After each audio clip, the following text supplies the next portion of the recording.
পাহাড় আমার কাছে শুধু ঘোরার জায়গা নয়, এটা একটা অনুভূতি।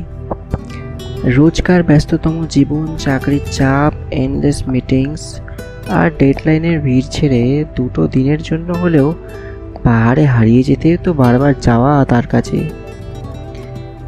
বাইক নিয়ে একের পর এক অচেনা পাহাড়ি বাঁক পেরোতে পেরোতে নীল আকাশের নিচে দূরে সাদা মেঘের পাশে দাঁড়িয়ে থাকা কাঞ্চনজঙ্ঘা যেন হাতছানি দিয়ে বলে যায়, ওরে, জীবনটা শুধু ছুটে চলার জন্য নয়, কখনো কখনো সময় করে একটু থেমে নিজের মতো করে বেঁচে নেওয়ার জন্য বটে। একটা ছোট্ট সুন্দর হোমস্টে, ভোরের ঠান্ডা হাওয়া আর গরম চায়ের কাপ, অচেনা রাস্তার সেই অ্যাডভেঞ্চারাস রাইড, পাহাড়ের বুক চিরে করা ট্রেকিং, সব মিলিয়ে যেন আবারও নিজেকে একটু নতুন করে খুঁজে পেলাম। আর এই সব কিছুই ফ্রেমবন্দি করলাম এবারের ভিডিওতে, যেখানে শুধু পাহাড় দেখা বা ঘোরা নয়, ছিল তাকে অনুভব করার গল্প।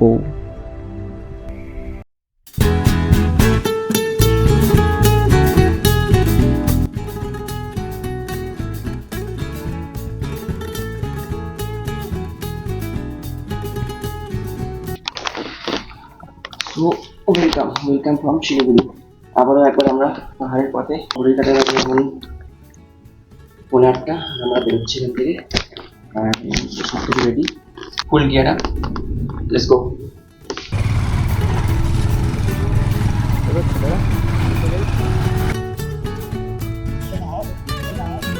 কিসের আওয়াজ?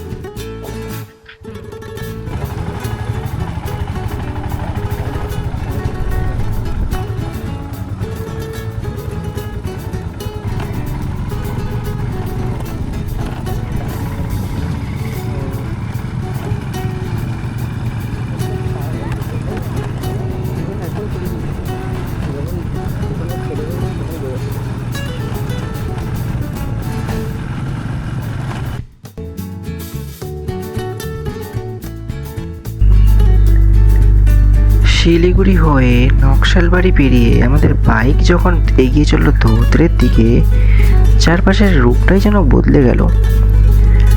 আমরা এগিয়ে চললাম সবুজ চা বাগানের মধ্যে দিয়ে, কখনো ভাঙাচোরা অফ রোড, আবার কখনো মসৃণ সুন্দর রাস্তা।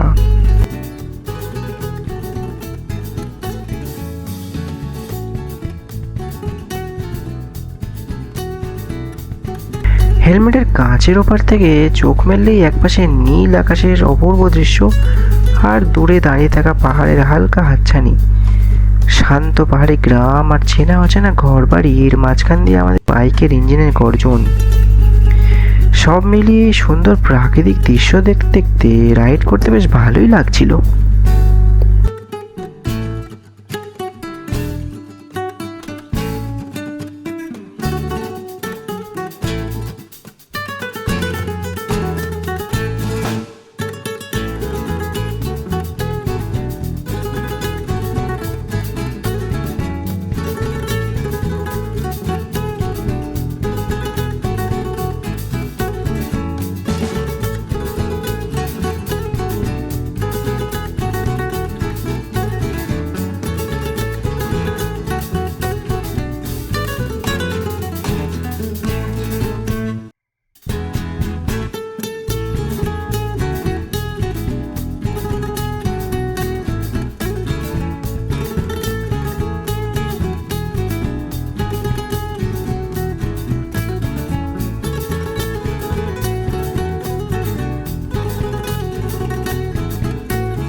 আমাদের এবারের প্ল্যানটা ছিল একটু বেশ অন্যরকম। আজকে আমরা যাব ধোত্রে, এবং আজকের রাতের জন্য আমাদের ঠিকানা হলো ধোত্রের শেরপা হোমস্টে। আমারই রাইডিং পার্টনার সমজিৎ অনেক খুঁজে এটা বার করেছে, আর ওর কথা মতো এইটা হচ্ছে ধোত্রের বেস্ট হোমস্টে। তো দেখা যাক, আজকে সেই হোমস্টেটি আমরা সৌন্দর্য উপভোগ করব। কাল সকালে এখান থেকেই শুরু হবে আমাদের আসল অ্যাডভেঞ্চার। কালকে পায়ে হেঁটে আমরা রওনা দেব টুমলিংয়ের উদ্দেশ্যে। আর সেখানকার মায়াবী রূপ মন ভরে উপভোগ করে আবার এই একই চেনা ট্রেল ধরেই আমরা পায়ে হেঁটে ফিরে আসব আজকের হোমস্টেতে। আমরা আরো একবার চলে এসেছি পাহাড়ে। এখন যাচ্ছি চা বাগানের মধ্যে দিয়ে।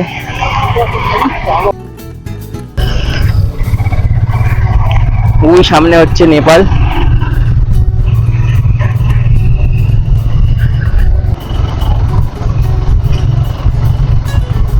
আজকে ভালোই লাক সাথ দিয়েছে আমাদের, একদম পারফেক্ট টাইমে ক্লিয়ার ওয়েদার হয়ে গেছে। সকালবেলা যেরকম বৃষ্টি হলো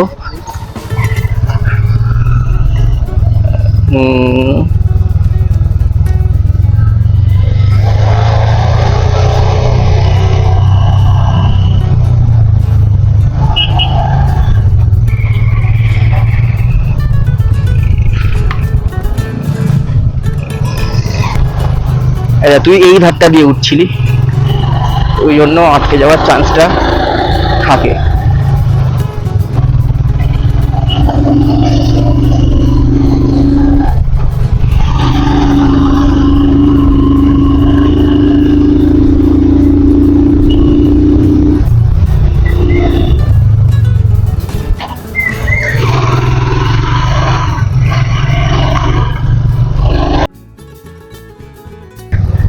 সোজা উঠে গেছে। ধাপটা সে কি লাগছে, এই ধাপগুলো, ওই ওপরে ধাপগুলো বিশেষ করে, এই ধাপটা অতটা ইয়ে না।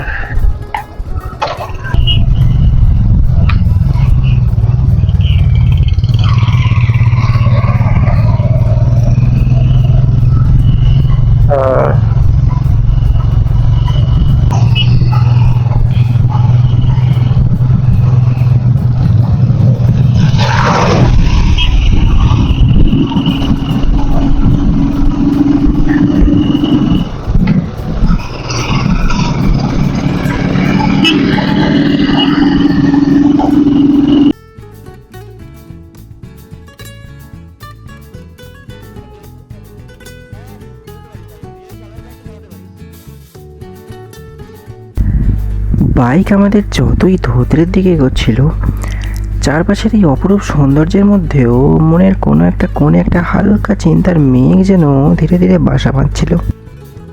জীবনে এই প্রথম কোনো পাহাড়ি ট্রেকিংয়ে যাচ্ছি। ধোত্রেতে বাইক রেখে টংলো পর্যন্ত যাওয়া আসা মিলিয়ে প্রায় 18 কিলোমিটারের পথ। পুরোটাই ঘন জঙ্গল, আঁকাবাঁকা আর অচেনা অজানা এক চড়াই রাস্তা।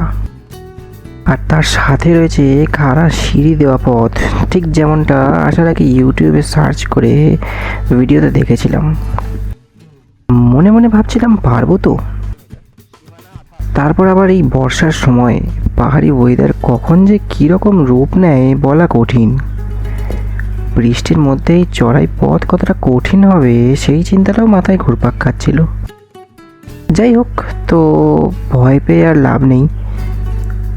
এই আশঙ্কাকে একপাশে সরিয়ে রেখে মনের ভেতরে রোমাঞ্চটাকে সঙ্গী করেই আমরা এগিয়ে চললাম আমাদের প্রথম ট্রেকের উদ্দেশ্যে। আর সাথে রইল বাইক রাইডের এই আনন্দ।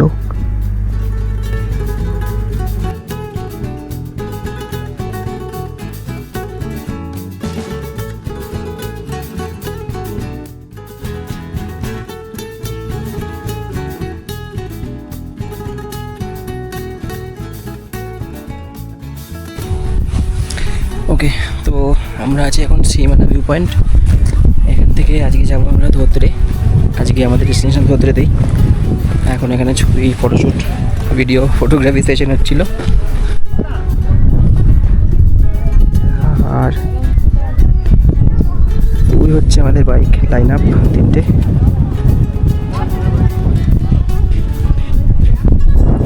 আর এখানে সবাই ফটো তুলছে, ভিডিও করছে। রাইড দারুণ চলছে। সকালের দিকে বৃষ্টি হয়েছিল, কিন্তু এখন সেরকম কিছু বৃষ্টি হচ্ছে না। ভালো ওয়েদার পেয়েছি, একদম ক্লিয়ার ওয়েদার, এটাই চাইছিলাম। দেখছি কালকে কিছুটা ট্রেকিং রুট রয়েছে।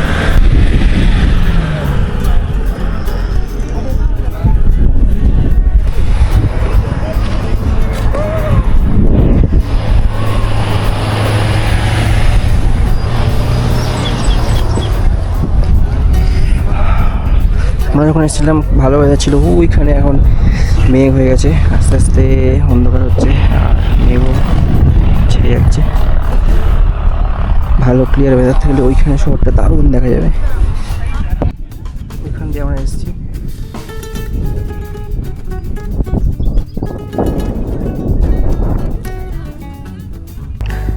যেতে যেতে ভারত নেপাল সীমান্ত পেরিয়ে পাহাড়ের কোলে একটা সুন্দর সাজানো গোছানো দোকানে আমরা দুপুরের লাঞ্চ সারলাম। পেট পুজো শেষ করে আবার আমাদের বাইক এগিয়ে চলল গন্তব্যের দিকে। দিনের শেষ আলোটুকু পাহাড়ের গায়ে মেখে সূর্য তখন প্রায় অস্ত যাওয়ার পথে।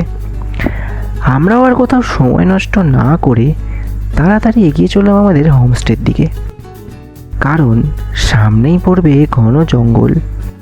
আর রাস্তায় স্পষ্ট করে সাইনবোর্ডে আমরা আগে লেখা দেখেছি যে এখানে লেপার্ড রয়েছে। মনের মধ্যে একটা হালকা ভয় থাকলেও ভাবলাম একটা বেশ অ্যাডভেঞ্চারাস রাইড হবে বটে।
এদিকে বেলার সাথে সাথে টেম্পারেচারও বেশ অনেকটা কমে গেছে।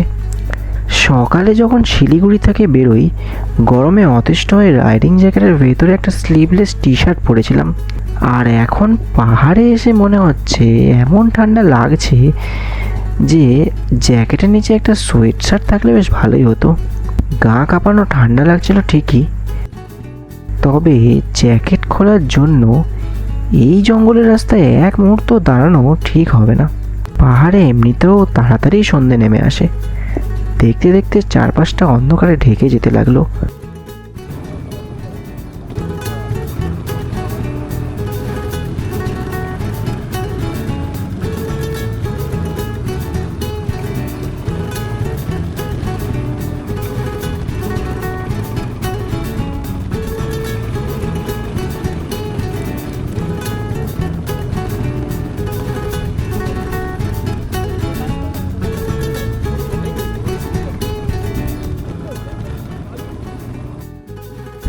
সেই পাহাড়ি দুর্গম পথ, চারপাশের ঘনীভূত অন্ধকার আর তার সাথে এক অদ্ভুত রোমাঞ্চ, সব বাধা সব ক্লান্তি পেরিয়ে শেষমেশ আমরা এসে পৌঁছলাম আমাদের আজকের আস্তানায়, যেটা ছিল আগেই বলেছিলাম শেরপা হোমস্টে।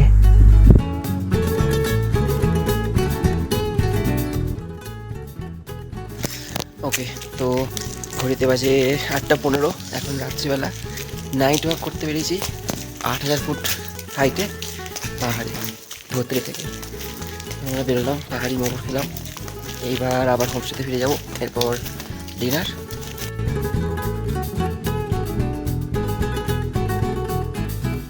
তো আজকের ভিডিও এই অবধি। পরের পার্টে থাকছে পাহাড়ের সেই মায়াবী আঁকাবাঁকা ট্রেল, পায়ে হেঁটে প্রকৃতিকে ছোঁয়া আর অন্য একরকম রোমাঞ্চের গল্প।